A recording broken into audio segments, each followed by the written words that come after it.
Assalamualaikum warahmatullahi wabarakatuh. Kepada Bapak Ibu dosen dan rekan-rekan sekalian, perkenalkan kami Natania Widianti dan Anatul Widianti dari Universitas Telangga Tirtayasa. Pada kesempatan ujian akhir semester mata kuliah Gender dan Politik ini, kami akan mempresentasikan penelitian kami yang berjudul Hambatan Identitas Kepemimpinan Politik Seri Juanda di Maluku Utara. Juanda Laos yang lahir di Ambon pada 12 Agustus 1982 dari keluarga etnis Tionghoa dengan garis Hakka, ia merupakan sosok yang kami sebut sebagai triple minority, yaitu perempuan, etnis Tionghoa, dan beragama Kristen, sekaligus dalam satu paket kepemimpinan.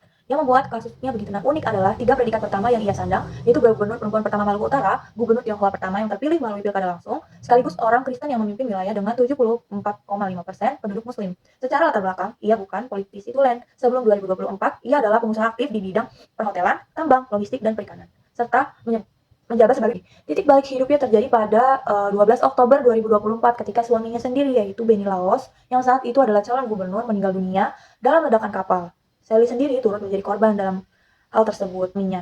Hasilnya pada 27 November 2024 ia menang dengan 51,68 suara atau 359,416 suara dari 4 paslon. Dan pada 20 Februari 2025 ia resmi dilantik sebagai gubernur Maluku Utara sampai periode 2030. Pada slide selanjutnya, kita akan membahas mengenai tiga pilar analisis, yaitu interseksionalitas, glass ceiling, dan glass cliff. Serta selanjutnya itu adalah kepemimpinan transformasional. Terkait adanya hambatan pertama ini. Yang pertama itu ada grafik ini di sisi kiri itu menunjukkan adanya sebuah tren representasi perempuan di DPR RI dan periode ke periode. Tapi meskipun ada peningkatan bertahap, angkanya itu masih jauh dari ideal. Dan yang paling kritis, kualitas representasinya pun itu dipertanyakan. Nah, inilah yang disebut dengan adanya Prihatini tahun 2023. Nah, sebagai paradox of presence, semakin banyak perempuan hadir secara deskriptif, dalam arti hadir secara fisik atau jumlah, belum tentu agenda kepentingan perempuan terwakili secara substantif di dalam kebijakan. Nah, lebih jauhnya lagi, penelitian dari Lestari et al. 2025 menunjukkan bahwa perempuan dari kelompok minoritas, etnis, agama itu mengalami penurunan daya saing elektoral hingga 40% dibandingkan dengan kandidat perempuan pada umumnya. Nah, ini artinya bahwa Sally ini menghadapi tantangan berlipat ganda hanya dari sisi gender dan juga etnis saja. Nah, dan soal rekrutmen itu tekanan konformitas terhadap norma maskulin masih mendominasi budaya organisasi partai politik Indonesia. Nah, yang mana perempuan dengan profil seperti Sally ini, etnis minoritas dan non-muslim dan juga tanpa latar belakang politik formal sangat rentan tersisih tergeserkan gitu, sejak proses seleksi awal di internal partai itu. Nah, slide selanjutnya. Nah, selanjutnya ini ada hambatan kedua, yaitu interaksi etnis, agama, dan juga gender. Nah, hambatan kedua ini tuh lebih kontekstual dan juga unik pada Maluku Utara. Nah, dari sebelah kiri ini ada diagram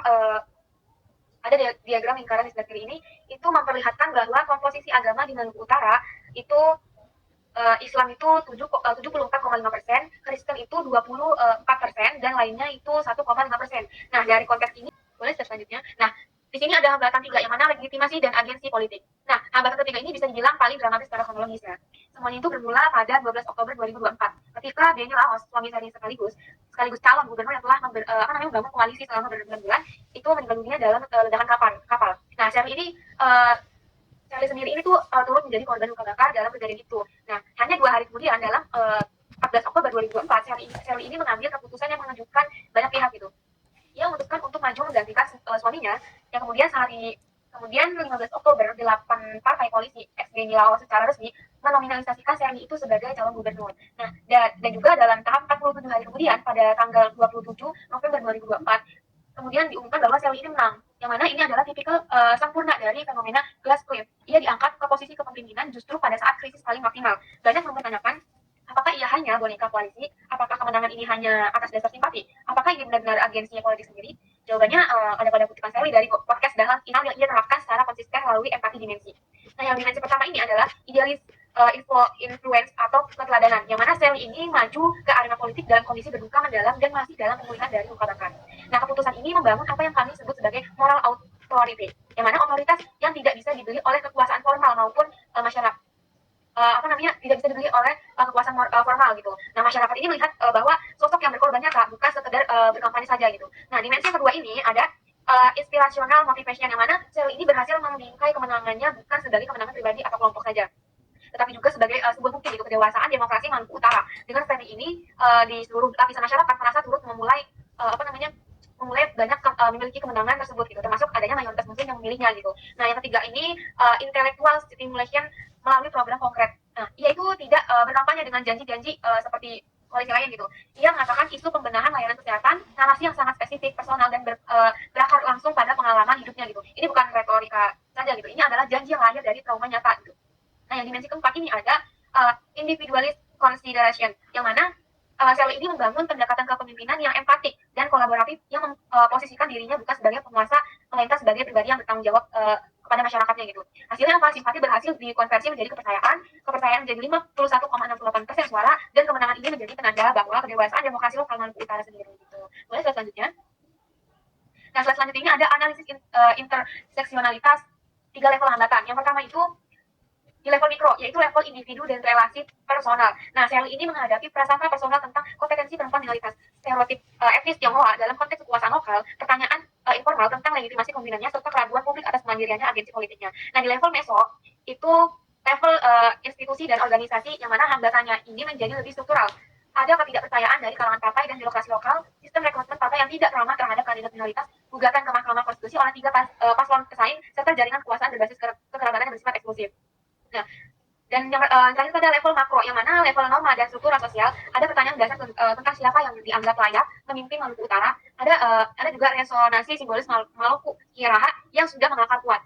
Ada maskulinitas hegemonik yang masih mendominasi budaya politik Indonesia, dan ada kegagalan kebijakan afirmatif dan tidak dirancang untuk menjangkau kompleksitas interseksionalitas. Nah, ketiga level ini tuh bekerja secara bersamaan dan saling memperkuat. Nah, itulah mengapa pendekatan satu dimensi tidak cukup untuk memahami kasus teori, dan juga mengapa teori interseksionalitas menjadi alat analisis yang paling tepat. Slide selanjutnya. Nah, kini kita sampai pada dari kesimpulan hambatan nyata tapi tidak mutlak gitu. Nah, 3 klaster hambatan yang kami temukan bukti nyata hambatan gender atau struktural dalam ekosistem politik patriarkal yang belum mengakomodasi perempuan dari kelompok terpinggirkan, yang mana hambatan identitas etnis agama yang menciptakan matrix of domination unik bagi seseorang perempuan Tionghoa Kristen di wilayah mayoritas muslim, dan juga hambatan legitimasi dan agensi yang menempatkan Sally dalam posisi glass cliff yang ekstrim, masuk di tengah krisis, dipertanyakan legitimasinya, dan dihadapi pada gugatan hukumnya. Tapi dan inti dari kesimpulan kami itu, hambatan itu terlapis tidak mutlak, hambatan itu bisa dinavigasi. Nah, buktinya ada pada angka ini, dari 51,68% suara, 416 pemilih pilkada pada tanggal 27 November 2024, dan pada tanggal 20 Februari 2025, Sally ini resmi dilantik sebagai Gubernur Maluku Utara pada masa jabatan 2025 sampai tahun 2030. Nah, dengan meminjam kata-kata Sally sendiri pasca kemenangan, unggulnya seseorang perempuan dengan identitas minoritas menunjukkan kedewasaan politik Maluku Utara. Nah, dari kesimpulan teoritis kami itu, hambatan ini berlapis terlihat nyata gitu, tapi bisa dinavigasi dengan strategi kepemimpinan transformasional yang tepat ketika keteladanan, motivasi inspiratif, program konkret, dan pendekatan empatik berjalan bersama-sama gitu. Nah, boleh slide selanjutnya. Dilanjut oleh saya mengenai rekomendasi kebijakan, di mana berdasarkan temuan penelitian ini, kami merumuskan 3 rekomendasi kebijakan yang kami tujukan kepada 3 pihak yang berbeda, di mana kepada partai politik, yaitu reformasi sistem rekrutmen kandidat tidak boleh berhenti pada pemenuhan kuota gender secara formal. Partai perlu melakukan identifikasi aktif terhadap kandidat dari kelompok terpinggirkan secara interseksional, dan secara tegas menghapus bias finansial serta jaringan dalam proses seleksi calon. Kepada penyelenggara dan pemerintah, kebijakan afirmatif perlu dikembangkan menjadi multidimensi, maka tidak hanya terhadap gender, tetapi juga etnis dan agama. Perlindungan terhadap kandidat perempuan dari kekerasan dan intimidasi elektoral perlu diperkuat, dan kuota 30% perlu dievaluasi efektivitasnya, mengingat 82% manfaat masih mengalir ke perempuan dan kalangan elit. Kepada akademisi dan aktivis, kasus Kelly Joanda seharusnya mendorong perkembangan kerangka interseksional yang lebih kaya dalam studi kepemimpinan lokal Indonesia.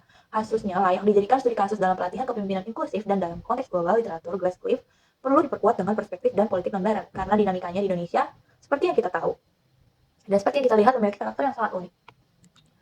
Pada slide selanjutnya, ini ada Damayanti dan Ana Tulidianti dari Universitas Sultan Ageng Tirtayasa mengucapkan terima kasih.